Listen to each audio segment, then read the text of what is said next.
Welcome back to the Smithsonian Education Online Conference on Climate Change. I'm Jonathan, and I hope you have been enjoying your day with us today and yesterday, and I hope you're also looking forward to the remaining two sessions we have here on day 2 of the online conference. Our next speaker is the senior geographer at the National Museum of the American Indian. And some of you may be curious how this fits into a conference on global climate change. You're going to learn all about that in this session on Indigenous geography and native science. And you're going to be in the hands, as I said, of Doug Herman, who of course invites your questions, invites your comments as we go along. That's why these sessions are done live initially, so that we can engage each of you, find out what's on your mind, and of course what you have to share in the course of this discussion. I'd like to remind people who may be joining us for the first time for this session that you can chat in the box to the left by just entering your messages at any time, and we encourage you to send in any questions you might have. We'll do our best to get to them. If you're not near your computer, you can text your message in. We are monitoring those as well. Just text your message to 99503, and be sure the word chat appears at the beginning of your message. 99503. All right? And I think the Twitterers know how to find us as well.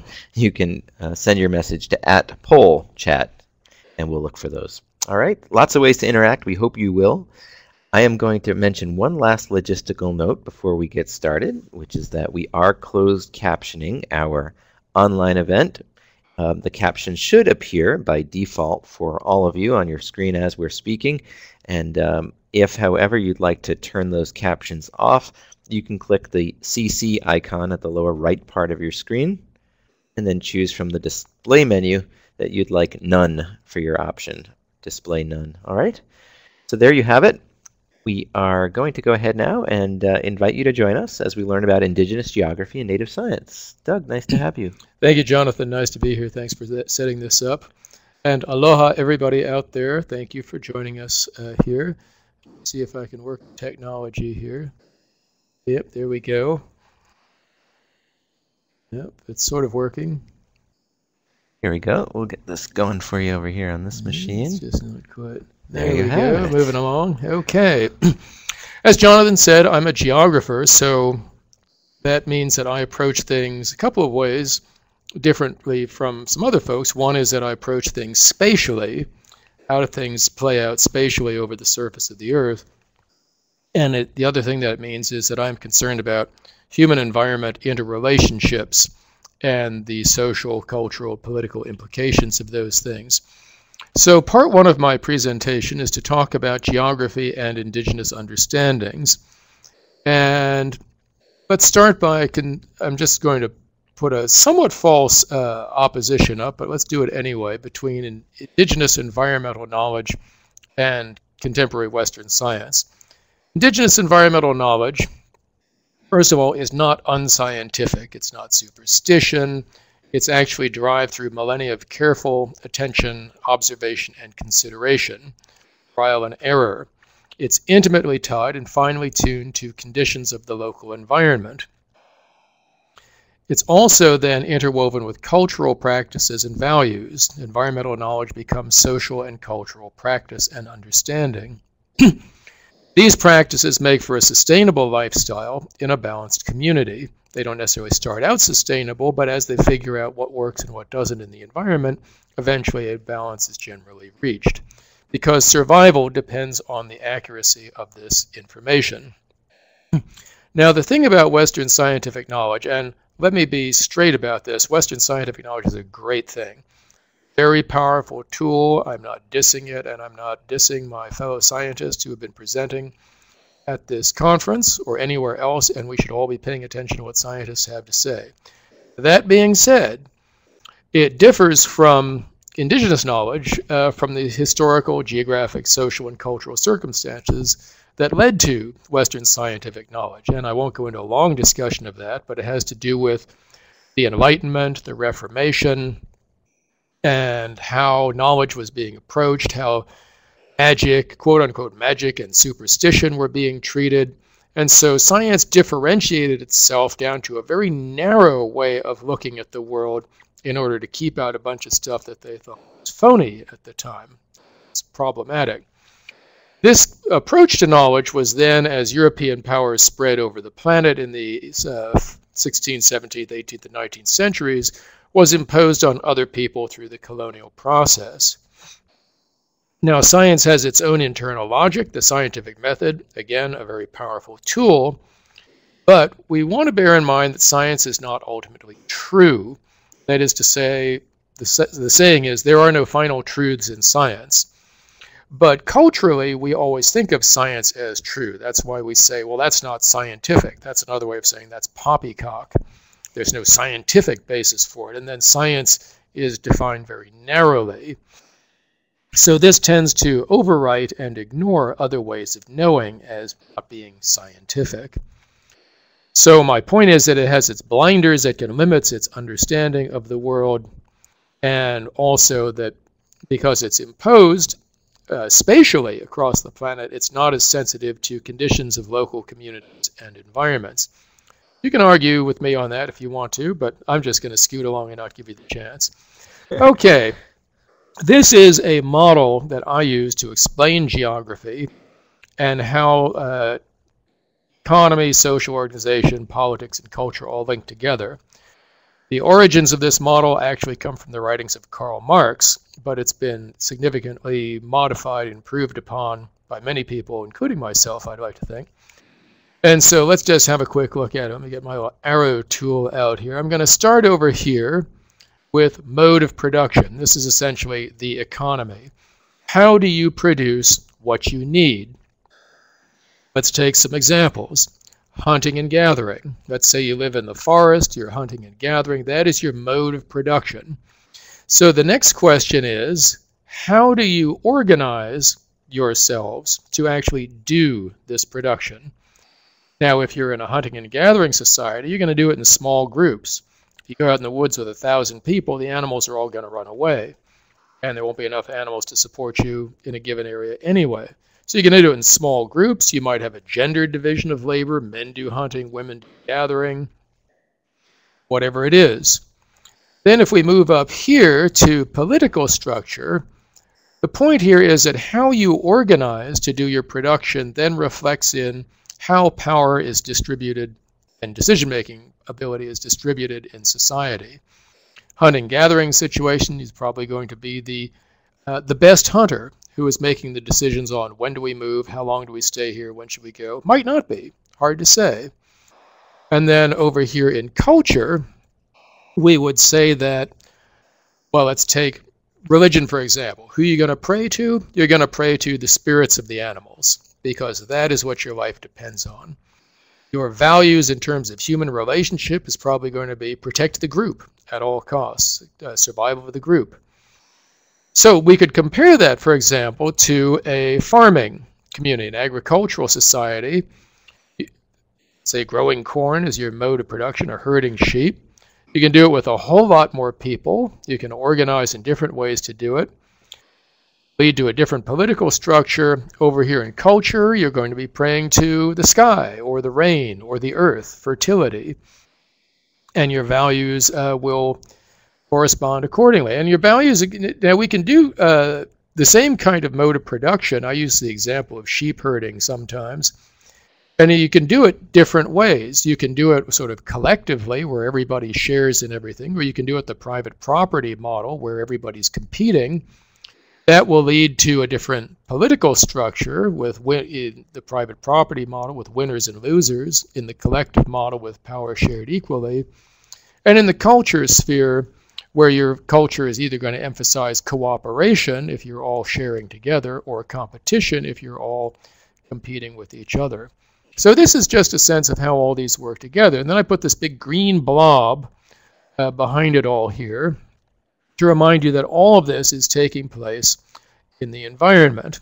So all of this together, human beings doing all this stuff, produces what we would call a cultural landscape.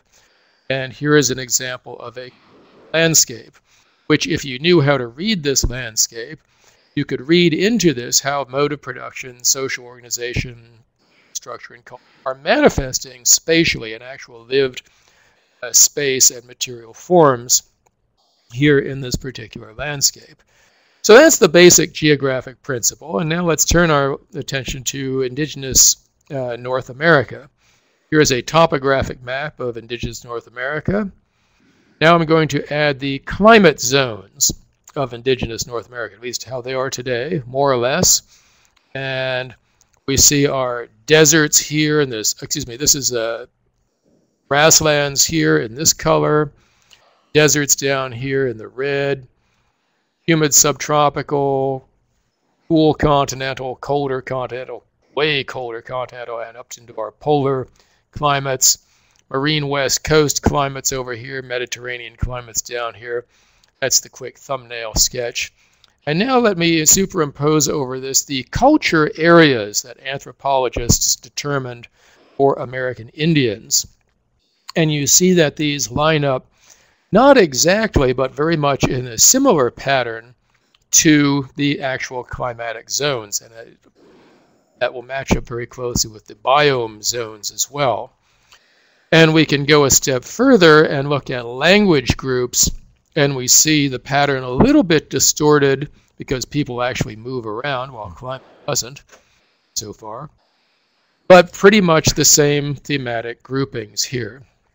So what we're seeing here is how environment and climate and culture all work together. Why? Because environment indicates what kinds of modes of production you can engage in. For example, this line here that separates the subarctic people from the people below them, that corresponds more or less with the boundary of being able to grow corn.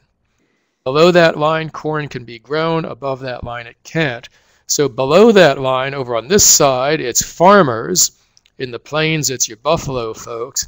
Above that line on both sides, it's going to be hunter-gatherers. It's too cold for agriculture. This line here corresponds more or less with the tree line. Above this, you're into the tundra. You're no longer in the woods, so you're going to engage in different sets of technologies. So let me move forward here and see if we can have a closer look. There's our climates again. These are the biomes or vegetation zones. So over here in the mid-latitude deciduous and mixed forest, this is farming country. So we have people depending on corn, beans, and squash, known in among American Indians as the Three Sisters. If we move up to the boreal forests, where our subarctic people are, then we're looking at hunters and gatherers, hunting caribou in certain seasons, small animal trapping in other seasons, because you're not farming. And these guys would trade with the farmers, so there's communication among all these groups. That's important to keep in mind. Moving over here to, oops, I skipped one. Nope, there we go. Up here in the tundra, you're above the tree line, so we're going to engage in different technologies, boats made out of animal skins, and hunting large sea mammals, and also on the actual tundra, again, large land mammals will be the predominant modes of production up here. Out here on the grassland, well, this is buffalo country.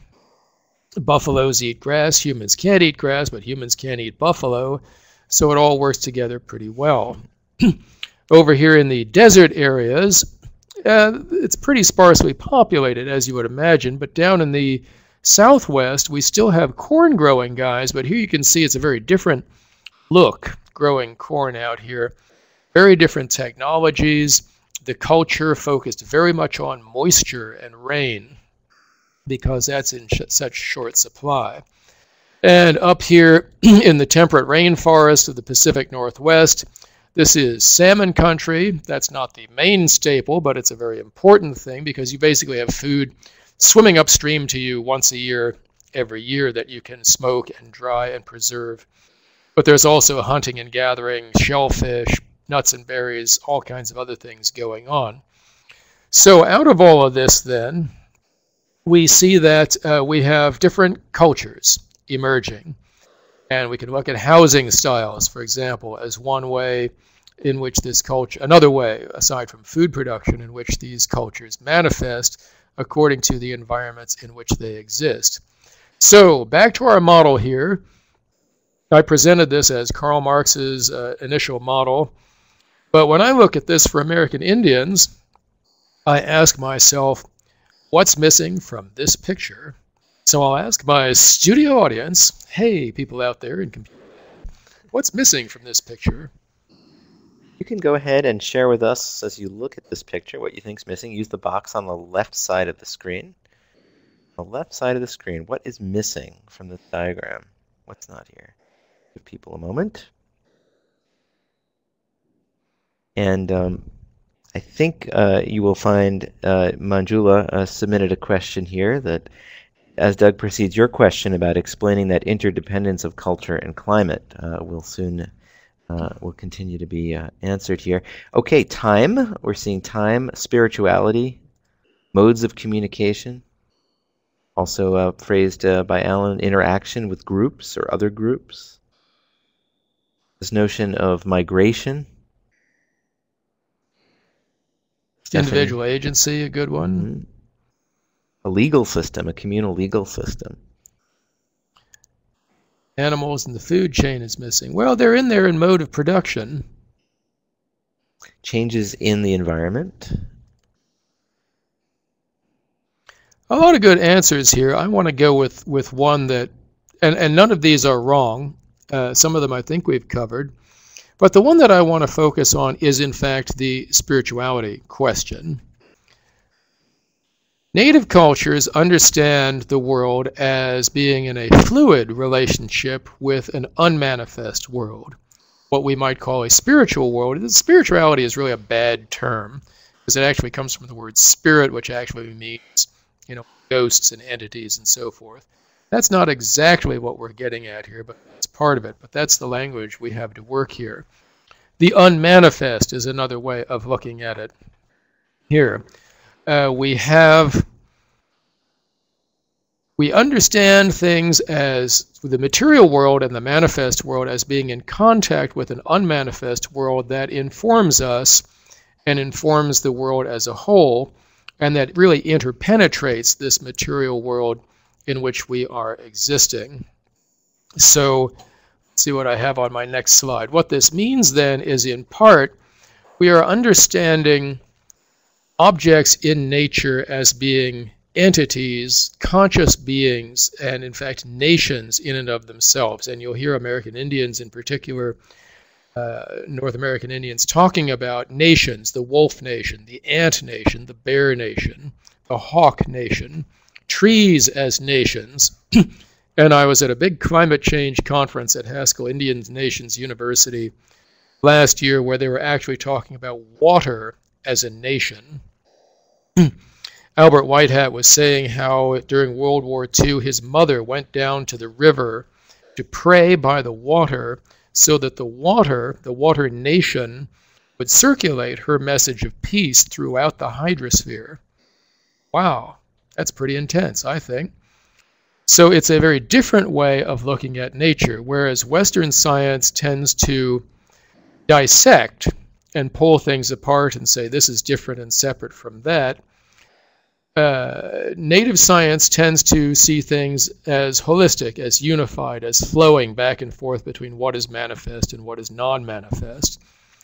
And that's where native science and Western science part ways. And I saw a question or a comment that popped up earlier. Somebody was saying, are you saying that Western scientists aren't indigenous to their own cultures? Sure, the sticking point there is the word indigenous, and I'm using indigenous in a very specific way to refer to, well, it's sort of a political definition on the one hand, and that refers to stateless nations, and on the other hand to people who are, the word is really aboriginal, first occupants of their place. So yes, I personally am indigenous to Washington, D.C. I was actually born and raised here in Washington, D.C. But my people are not aboriginal here. They came from Europe within recorded history. And there were other people who were already here when they arrived. So that does not make me indigenous. So that's just to clarify a little bit on that topic. But here we're using indigenous in a more conceptual framework. And this is not to exclude, for example, the indigenous science of India or China or Africa either. Those are also indigenous sciences with long traditions. But this is a different way of looking at the world, and that's what we're talking about here. So some key concepts. First of all, animism. Animism refers to an understanding of everything in nature as alive, aware, conscious, and interacting with each other and with human society. Even rocks, even the planet itself, are understood as beings with consciousness, awareness, integrity, nations that we relate to and need to treat with respect and respect their own business. Shamanism, on the other hand, is a specific spiritual discipline or practice whereby the people who do this are able to actually have direct contact with specific spiritual entities. And here we really are talking about spirits in a sense. And this is for the purposes of benefiting the community, whether it's for healing or often for healing in one way or another. And healing, again, here is taken in a very broad sense. Healing on a community level, healing sickness in the community, healing bad relationships between the community and the environment. That's what shamanism is about. A lot of good literature on shamanism. The notion of family is very important here. North American Indians, Plains Indians particularly, use the phrase, all my relatives. That we are related to everything. We can call upon everything in the environment to aid us and to inform us and to teach us. And finally, that this relationship, when you see things as family, then there is therefore a reciprocity and a responsibility that is involved, both to the place that you are in, to the people, and to the natural world, to treat things right, to treat things respectfully. So, some overall principles here. Native science, again, keen observation and experimentation over millennia, leading to indigenous explanations, typologies, and knowledges. And I should add that these are, of course, in indigenous languages as well. And the whole issue of language and how language frames the world and our understanding of the world is very, very important here, but we don't have time for that one. Epistemology. How do we know what we know? That's what epistemology is. We're looking at unique ways of knowing that are derived from cultural interaction with place and the structuring of knowledge in and through language. Finally, ontology, which is our being in the world. And these are unique ways of being in the world, of understanding the nature and purpose of being and the relationship to other people, other nations, and other aspects of existence. So native science, because of its different epistemologies and ontologies, asks different questions from the very beginning. There's different starting points for how we study the universe. We don't study climate change as it's simply a matter of ocean currents and atmospheric circulation and the amount of carbon in the atmosphere. It's what are we doing? How are we relating to the fire nation, the water nation, the air nation, the trees, the rocks, other animals? And that leads to different answers or conclusions about why we are experiencing climate change. So now let's turn our attention to some indigenous circumstances. What's really going on out there? First of all, I mentioned that indigenous peoples are, by political definition, nations without states. And by states, I mean countries here, not states like Colorado or Maryland. It's geopolitical units. Another term that's often used in the Americas and in the British colonial world is settler societies. The settlers who came in really now are the dominant societies within which we now have these so-called indigenous peoples who are marginalized, essentially. The term in the United States, going back to Justice John Marshall in 1826, I could be wrong, was that Indians constitute domestic dependent nations within the USA. And of course, there's been a drastic reduction of land base as the settler societies have taken over most of the land. So Indians have become minority populations, but it's important to point out that they're not simply another ethnic group. They are the indigenous group, not just any old ethnic group that came from someplace else. As nations without states, they have no official political voice. For example, they don't have seats at the United Nations. Even though they are nations, because they are not states, they have no official political voice. Here's some demographic information. In terms of population, American Indians are 1.5%. That's pretty tiny, according to the 2000 census. About 1/3 of these live on reservations or other kinds of designated American Indian areas. Many of the rest are found in or near cities. In terms of land holdings, in the lower 48, as they say in Alaska, American Indians control about 3% of the land. That's about the size of the state of Minnesota. Alaska Native corporations, another 44 million acres.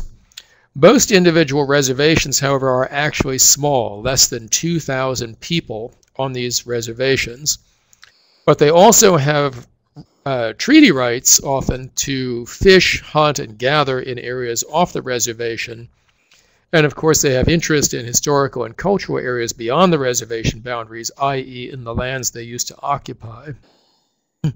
Economically speaking, the average income for American Indians is about 2/3 of the national average. They are poorer. In fact, they have twice the poverty rate of the American population average. Agriculture and tourism are still economic mainstays in these areas. These are economies that are more vulnerable to climate change, but also provide opportunity for solar and wind power generation. Just some quick stats on Canada. About 1.2 million people, which is 3.8% of the total population, so a higher figure. About a half in urban areas, 31% on reservations, and 20% are in rural areas, but not actually on the reserves. Canada's a big place.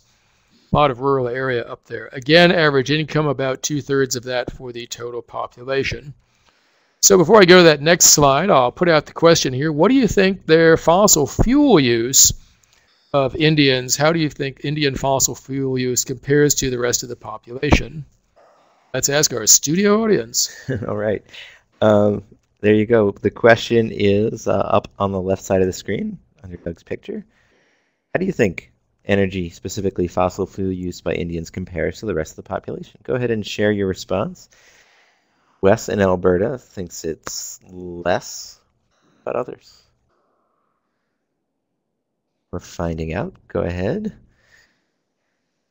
More, much less, probably less. Depends on the location.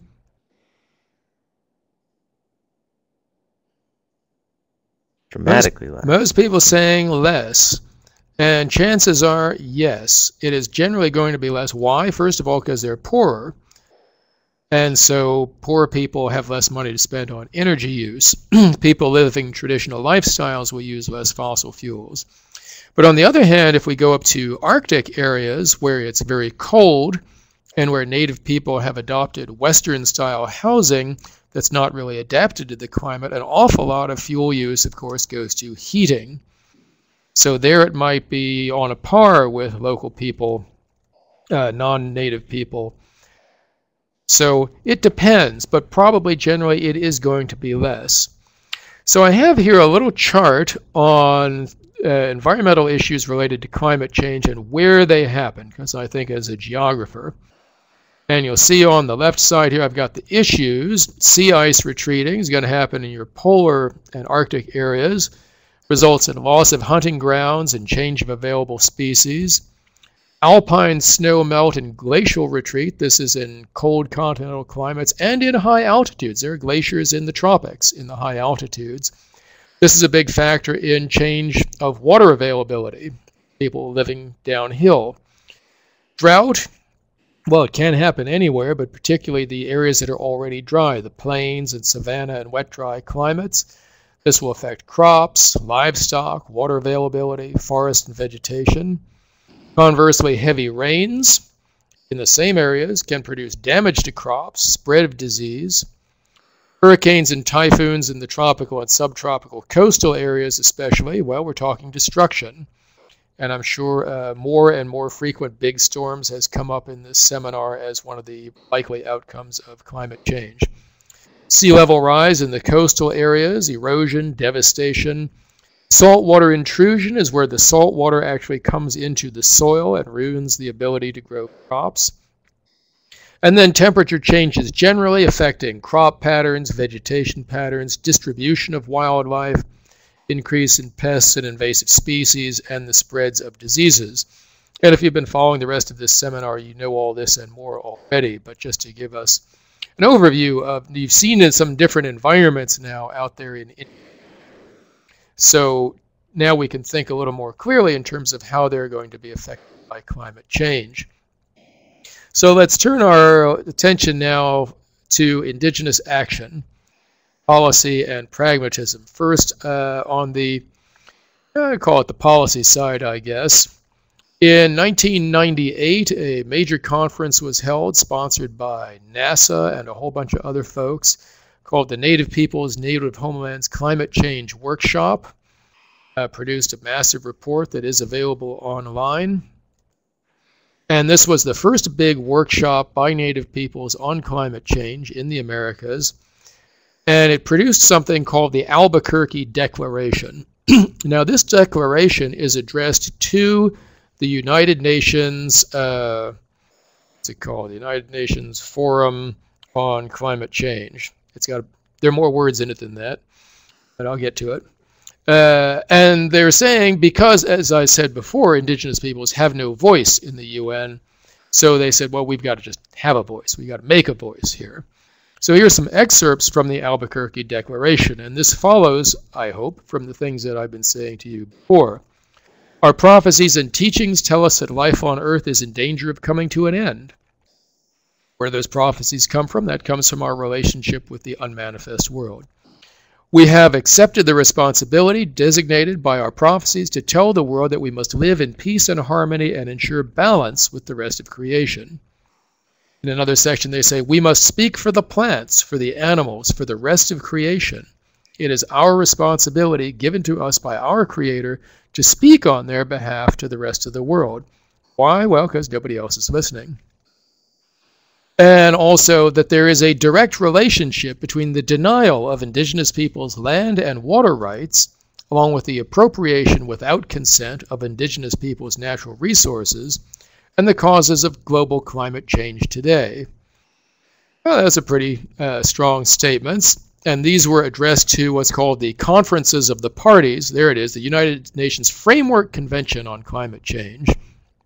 Framework was the word I was missing there. That since 1998, and we see here the Albuquerque Declaration, here they have issued other statements, the Bonn Declaration, the Milan Declaration, the Buenos Aires Declaration, and so forth. This chart only goes up to 2006. Here is a group of indigenous representatives at the Bonn meeting of the United Nations Framework Convention on Climate Change. And notice the sign behind them says, Kyoto Protocol, 5 million words and no mention of indigenous peoples. These guys aren't very happy, and who can blame them?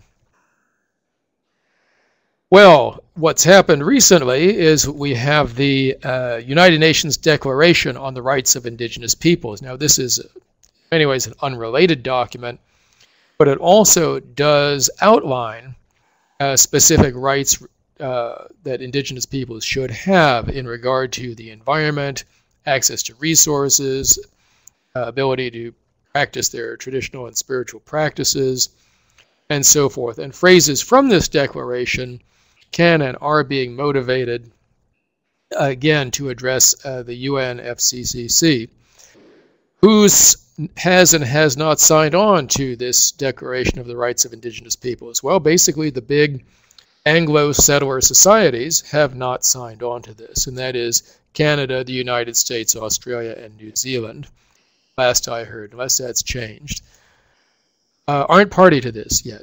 So that's an issue. But wait, there's more. This year, in April 2009, a new Indigenous Peoples Global Summit on Climate Change took place up in Anchorage, Alaska, sponsored by the Inuit Circumpolar Council and other folks. And this was intentionally designed to produce yet a new statement addressed to the conferences of the parties at the upcoming meeting in Copenhagen in December of this year. So they're still at it. And so they produced what they're now calling the Anchorage Declaration. And item 6 in this declaration says, we challenge states to abandon false solutions to climate change that negatively impact indigenous peoples' rights to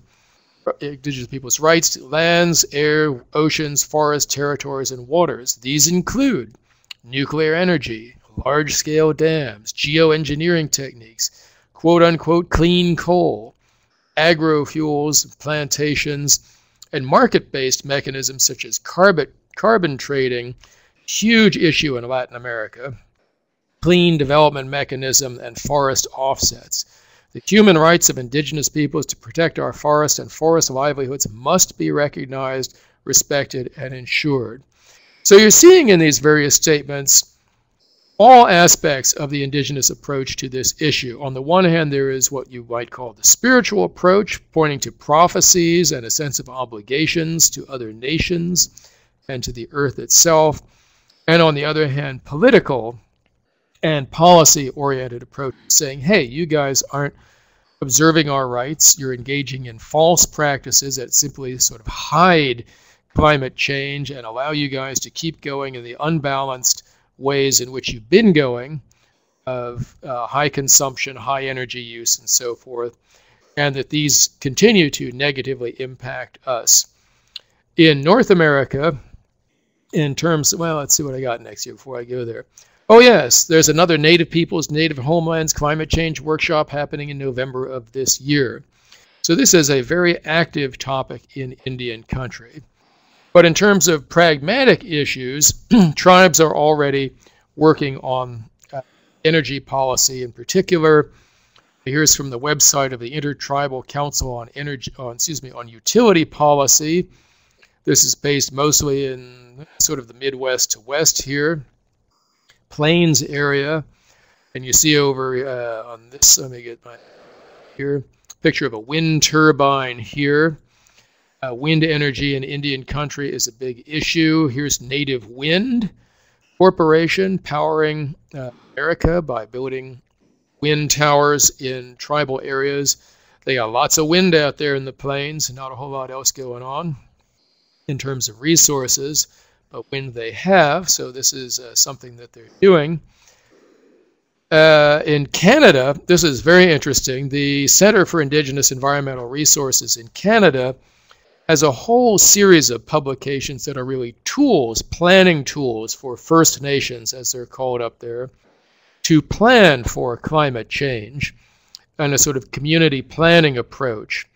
And up here, particularly in the colder regions, a lot of it focuses on, again, energy use is very high for heat, so how can we do heat capture so that we're not burning as much fuel and maintaining those sorts of heats, issues of roads and melting permafrost. So on a community by community basis, these nations can use these tools and engage in development planning processes based on what are at this time understood to be the impacts of climate change. Question for you, Doug. You said that wind power is a big issue in Indian country. Is it a big issue in that it's controversial, or there's a lot of discussion about it in general right now? I should say more it's a movement in Indian country. I don't know that there's much controversy about it. I know in some indigenous areas, I know in some places in the Hawaiian Islands, there's controversy about where you're going to put it, how many, but are you going into sacred areas with these wind turbines and so forth? And I would imagine the same conversations are going on out in India. And I'll try to find out more about that myself. Before I get to this mention of NMAI, since I was talking about Canada and North America on the one hand, a quick word about Latin America. So in North America, our focus on climate change is largely about fossil fuel consumption. Even among indigenous peoples, we see this emphasis on wind power. There's also solar power going on down in Arizona and New Mexico, places like that.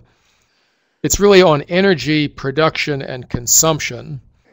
Down in Latin America, it's more, the issue for indigenous peoples there is more about energy extraction, That is to say, mining coal, mining petroleum in indigenous areas, in lands that are traditional to indigenous peoples, and how indigenous peoples who are the traditional owners of that land are not sharing in any of the profits, nor are they sharing in the profits from this sort of carbon trading mechanisms that are going on, and so forth. They're getting a raw deal, and it's something I need to know more about myself, and I'll be meeting with people soon. I just met with somebody yesterday briefly to learn more about that. But it's a very different set of issues down there in Latin America, where the Indians tend to be much poorer and much more marginalized and in marginal areas. So back to my slides here. There's a picture of the beautiful National Museum of the American Indian where I work, and our museum has been hosting for the last 3 years large Mother Earth events to bring attention to the climate change issue, bringing in elders and wisdom keepers to talk about climate change, and we're moving in new directions with that programming, but that's been a June event every year for the past 3 years, I think. And what else have I got here? Oh yes, these are some pictures from the first Mother Earth event. Al Gore himself came, and this event was actually linked to the big Live Earth event that was happening on 7 continents. We actually got a little airspace on that as well. So some conclusions on all of this. Values is a key issue here. It's not just about what we're doing, it's what are we really all about.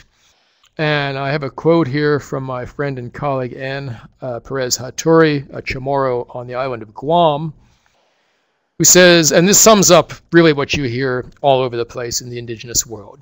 When you enter any jungle area, you're supposed to ask the spirits permission, and then you're not supposed to over-harvest.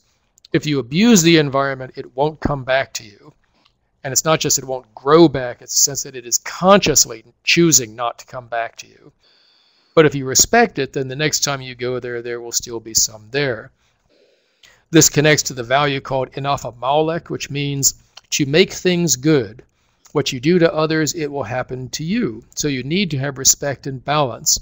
Inafa Maulek is about respecting your family, respecting elders, and respecting the environment.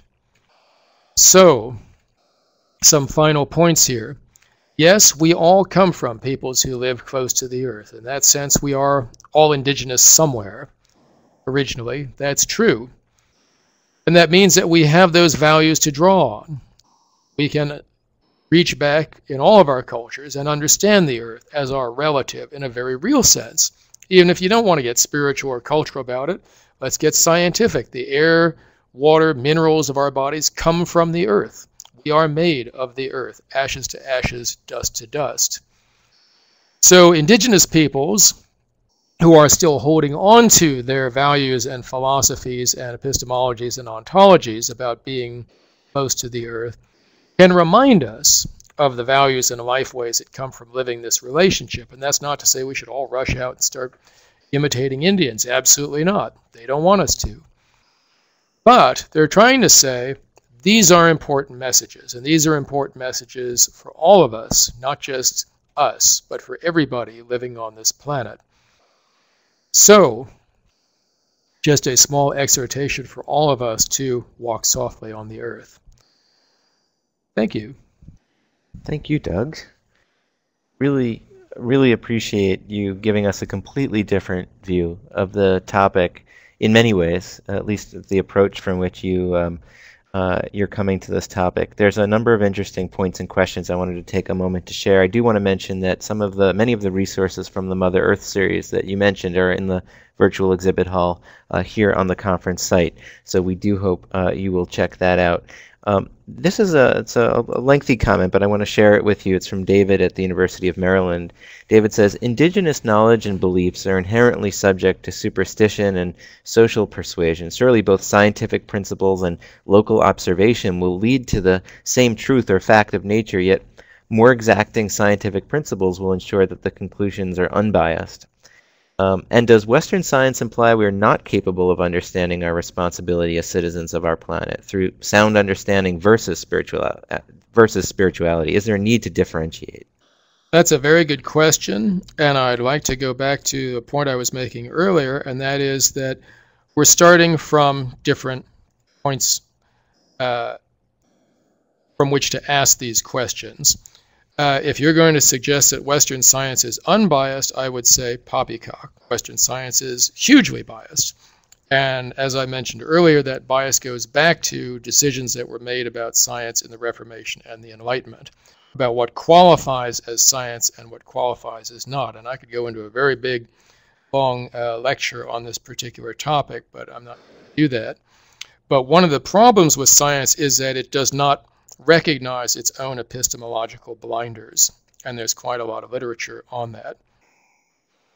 Science says that if we cannot detect it with our empirical senses and with instrumentation, then it is essentially not real.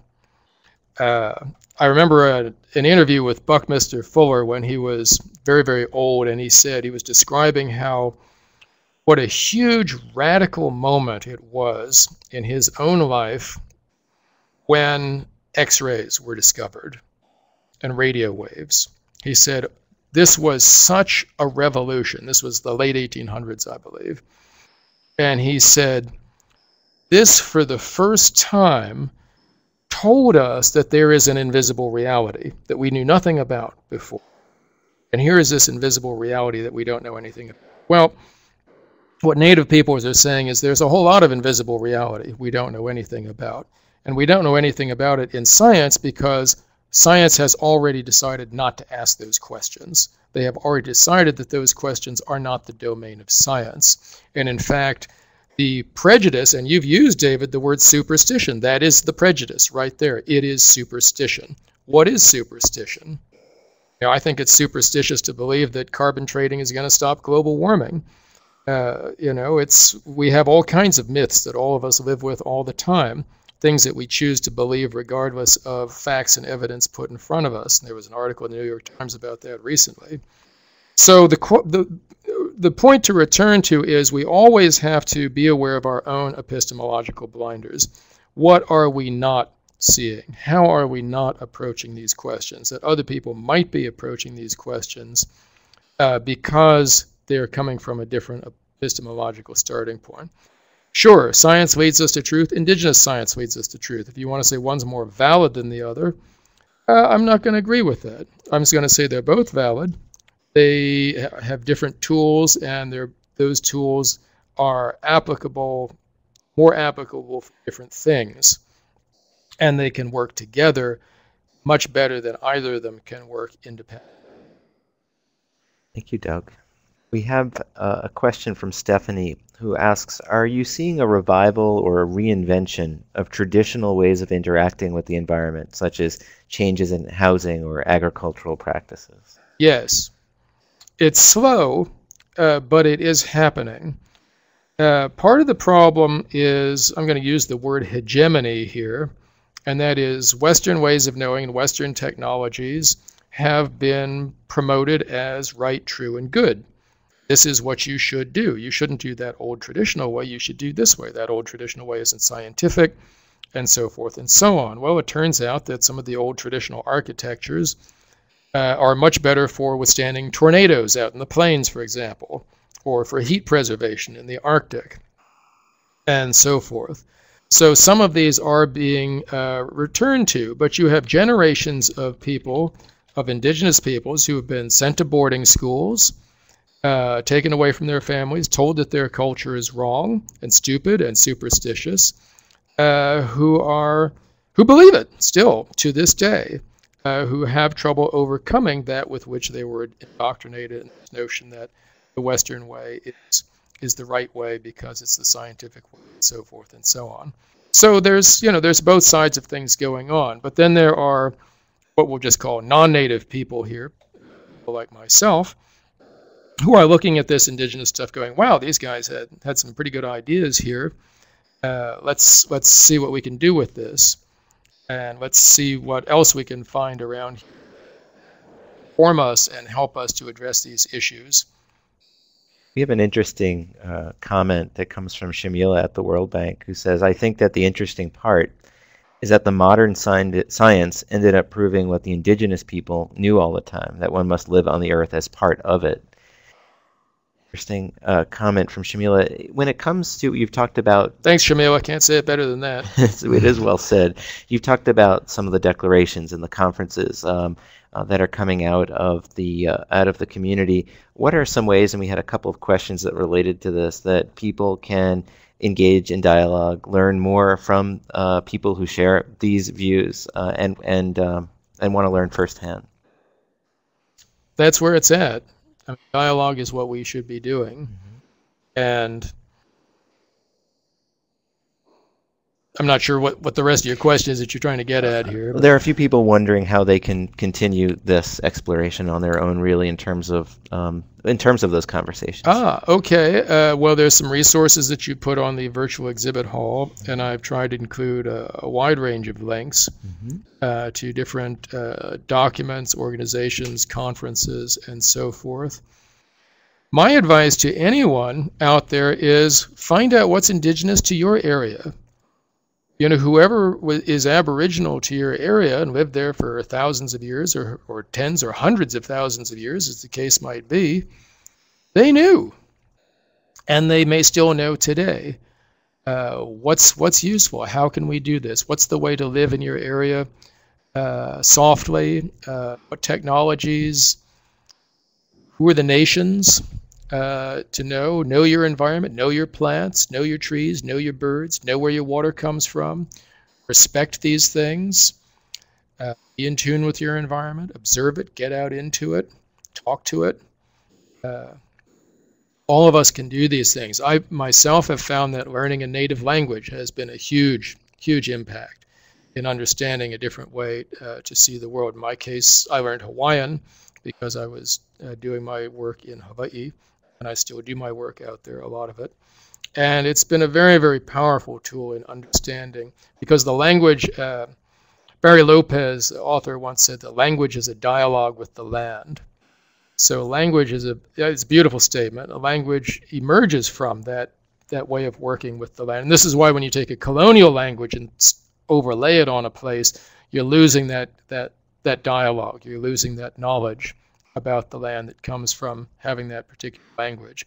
You know, we can quote all these sayings about Eskimos having X number of words for snow, and depending on how you count it, it can be either a lot or, you know, not as many as you think, depending on what you consider to be a word. But the point is that there are indeed an awful lot of terms for snow and sea ice and so forth up there in the Arctic. Hawaiians have lots of terms for rain and conditions of the sea and so forth. Why? Well, this comes from careful observation. Can you translate these into English? No, not really. You can't really. So we lose something when we're just speaking in English and just looking at the environment through the language. And this I think, is a particular problem in the United States, where we are so shockingly monolingual. You know, Europeans, I don't think, have this issue as much. And I'm seeing folks on the list here down in Latin America who are clearly writing in English, so they're clearly bilingual as well. When you move into a different language, you experience the world differently, and indigenous languages are the languages that are closest to the land from which you come, the land from which they come, and the land where you have to be. So there's something to offer there. Doug Herman, Senior Geographer at the National Museum of the American Indian, thank you for being our guide and opening our eyes to some new ways to deal with the climate crisis, to think about it, and more importantly, to think about the world in which each of us live. Thank you, Jonathan. Thanks, everybody, for joining us. It's been a pleasure to be here. We will be back with you in just about 5 minutes. We'll have a quick update from our chief Twitterer. He'll tell us what the right term is, who's going to tap into what's going on behind the scenes and find out from all of you a little bit about your thoughts on the conference so far. We'll be back in about 5 minutes, though, for our final session of today, which features Charles Duncan and Sarah Snyder from the Archives of American Art, and it's another completely different view of the world of climate change. So stay where you are, and we'll be back in just a moment.